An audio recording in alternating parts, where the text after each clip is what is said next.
Tartarugas Café apresenta. Inspirado pelo conto Celefais, de Howard Phillips Lovecraft, e escrito pelo Sr. General Luiz Napoleão Teixeira. Nas Maravilhas de Iomandi, reescrito. Durante um sonho, após afundar em um oceano infindável e passar longos segundos em um vazio obscuro e aterrador como o que a alma sem propósito sente, Levi teve um breve vislumbre da cidade e mais além do bosque e as caravanas de homens alados que saíam das torres rumo às regiões longínquas onde o céu e a terra se cruzavam em suas indistinguíveis fronteiras. Foi sonhando também que recebera o nome de Levi, porquanto em vigília era nomeado de outro modo. 5 dias no futuro, retornaria à cidade eterna, passando pelo mesmo oceano puro e pelo vazio acalentador pelo qual se aventurara antes. Naquela ocasião, ficou a contemplar alegremente as garridas ruas floridas e suas casas feitas com ametista e estradas de mármore rosa, onde viviam as pessoas mais comuns e de menores condições financeiras. Pensou que mesmo a miséria num lugar como esse seria mais do que a riqueza no mundo real. Teve a sensação de que o tempo nunca havia passado desde muitos anos em que viera aqui pela primeira vez, e que as pessoas jamais pareciam sofrer com o envelhecimento. Quando voltou suas atenções para o céu azulado, percebeu que o sol douro ocultava-se atrás de uma forte nuvem. Seus feixes de luz refletiam e se estendiam até o infinito do espaço sideral, e aparentava que um deus assentava-se nas nuvens e reinava sobre a cidade. Naquele dia, Levi teve a sensação de ter voltado às suas fantasias de menino e sentiu um enorme desejo de lembrar-se de quando era inocente como uma criança. Poucas são as almas vivas que reconhecem com profundidade o quão belas são as fantasias e os sonhos de nossa infância. Odiernamente, recordamo-nos de nossas dores vulgares e dos torpes e lancinantes desejos que revelam a natureza verdadeira de nosso coração pecaminoso. A infância, entretanto, que pensa de forma incompleta e alva, olvida-se de nossos pesares e nos reserva a garbosidade inenarrável de morros e jardins, de vales encantados, cidades alegres e belas, e de grandes heróis que cavalgam pelo éter a buscar as aventuras e batalhas que o darão tal título nobilitante. Quando estava prestes a dar o próximo passo em direção às regiões extraordinárias da maravilhosa Iomandi, Levi sentiu-se bravo ao ser desperto para a vida corpórea novamente. Havia, após 33 anos, reencontrado o antigo mundo de seus sonhos infantis, quando deitou-se e dormiu no gramado afável de um parque. Desta vez, não sentiu somente aquela sensação de deslumbre, adormecida pelas agruras da jornada até a morte. A nostalgia, os intensos momentos em que brincava e imaginava, sonhava e contava sobre os sonhos, invadiram sua mente como se as adentrassem terras onde não há defesa humana ou natural. Sozinho, era o último remanescente de sua família frente à multidão indiferente da gloriosa terra da garoa. Não havia ninguém neste mundo que o lembrasse de quem deveria ser.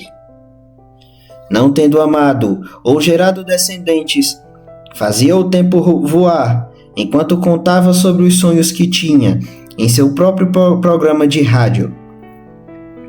Entretanto, ele não era como os outros contadores de histórias. Enquanto estes buscavam com afinco desbravar os sentimentos reais da alma humana em toda a sua quintessência, Levi só se importava com a formosura que era possível capturar através da visão. Com o tempo, seus relatos passariam a ser vistos com desdém, porquanto pareciam utópicos e careciam de retratação da alma humana.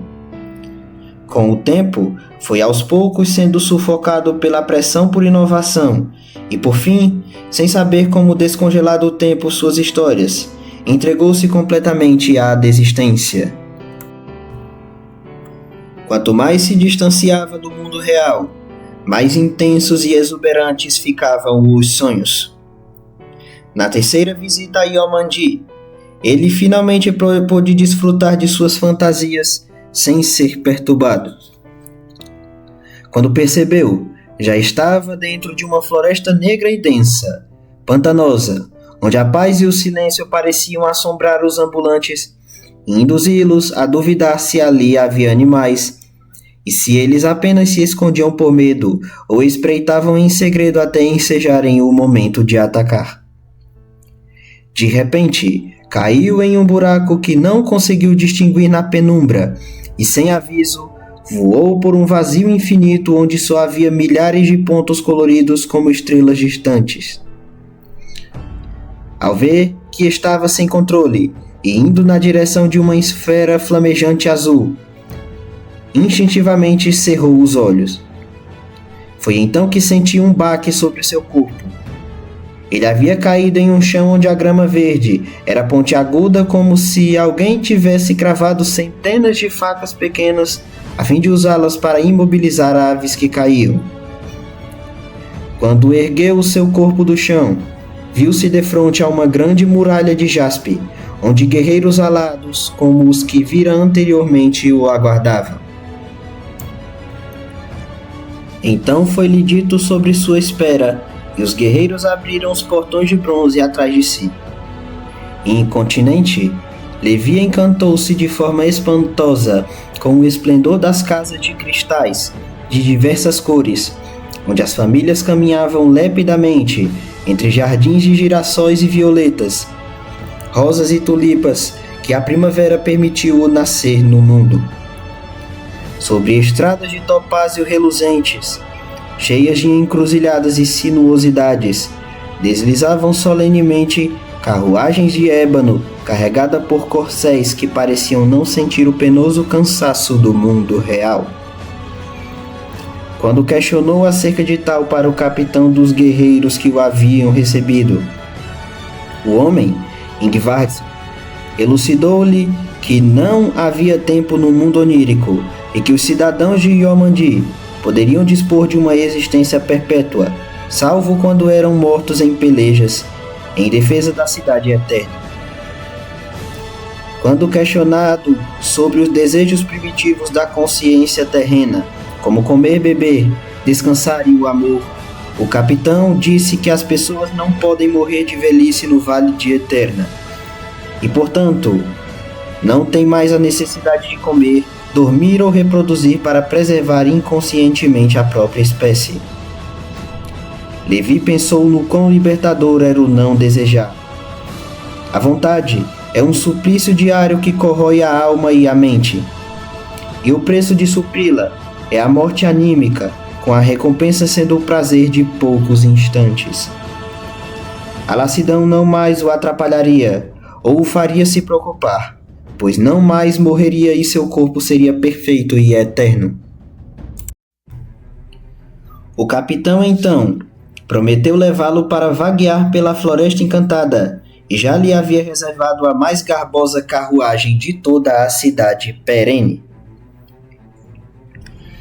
Antes de partirem, os cidadãos alegres fizeram mesuras e honrarias em nome de Levi, como se fosse um deles há muito tempo.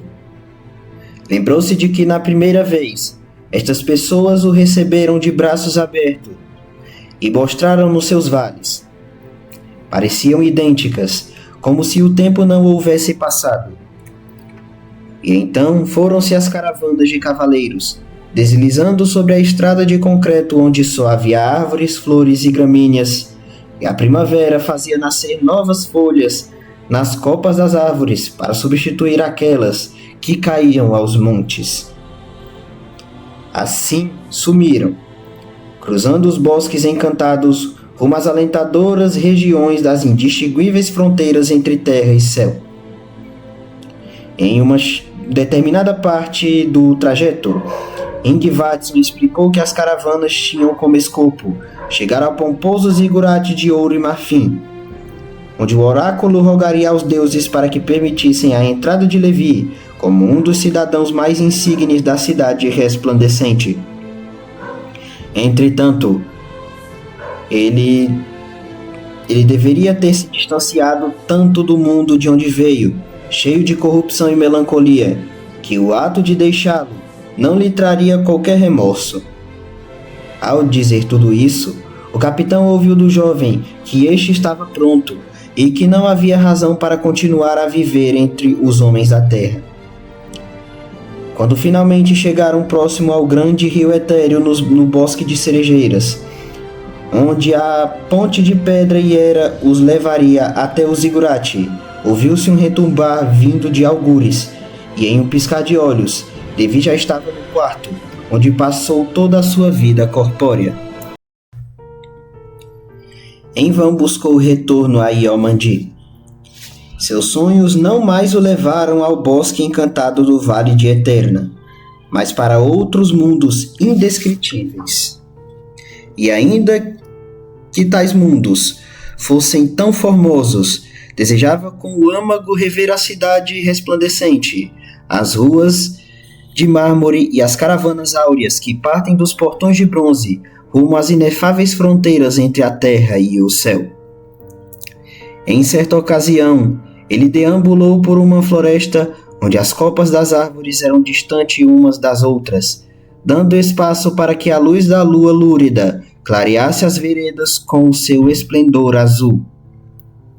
Em certa parte da jornada, havia um enorme penhasco, e em seu fundo, silhuetas de edifícios que poderiam revelar uma nova cidade. Teria descido e perguntado onde ficava Iomandy no Vale de Eterna, se a temível aurora que assomou no horizonte não lhe tivesse mostrado que o lugar era apenas um monte de pedra em ruínas desde que o rei Ozin retornou dos saques e abusos e defrontou-se com a vingança das criaturas aladas da cidade eterna.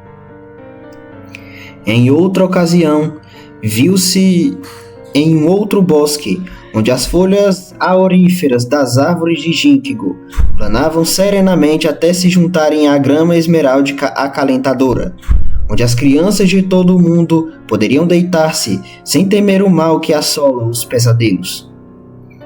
Andarilhando um pouco mais, lá estava uma aldeia ignota e estonteante, feita com casas de ébano e pedra, torres de marfim e estradas de concreto que vão até os templos de mármore e ônix, onde, por um instante, esqueceu-se da existência de Iomandy. Tal havia sido o seu deleite. Entretanto, sua mente afugentou o torpor, e ele novamente pretendeu perguntar sobre a cidade eterna. Teria conseguido, se não tivesse descoberto que a pequena aldeia, malgrado seu estado material incólume, era deserta como seria o paraíso sem o Salvador que o criou.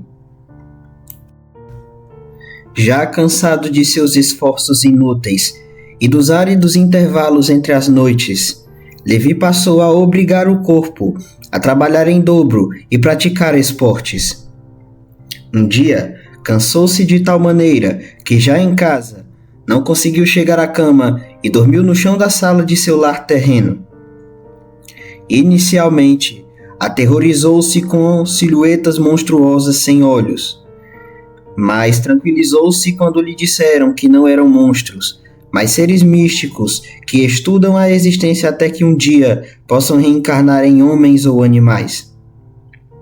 Alguns deles estudam para serem animais, quando haviam sido ordenados para serem homens. Dessarte, não seguem em vida o comportamento racional humano, mas o bestial. E assim Levi continuava a trabalhar e a sonhar, passando por inúmeros prodígios e escapando certa vez por um triz das feras conscientes do Vale dos Mortos, onde jaziam as almas daqueles que morreram em terras oníricas e não foram devorados por tais bestas. Quando já havia alcançado o mais profundo estado de lassidão que jamais imaginou que um corpo sentisse, Levi decidiu viajar às alvas montanhas da Gelaterra e pedir ao sacerdote que convencesse os cidadãos da Cidade Eterna a permitirem que ele se tornasse um deles. Disse também que estava pronto para abandonar tudo aquilo que havia com esforço e determinação construído na vida terrena em prol de ser até mesmo o mais miserável homem de Yomandi. O sacerdote, tendo anuído, realizou um ritual de alto risco e quase que imediatamente Levi foi tomado por um sono que nunca havia sentido. Quando acordou, ainda no templo de Rubi, onde fizeram o ritual, pensou que os cidadãos alados não o haviam recebido e caminhou melancolicamente pelas alvas tundras, sem rumo e sem esperança.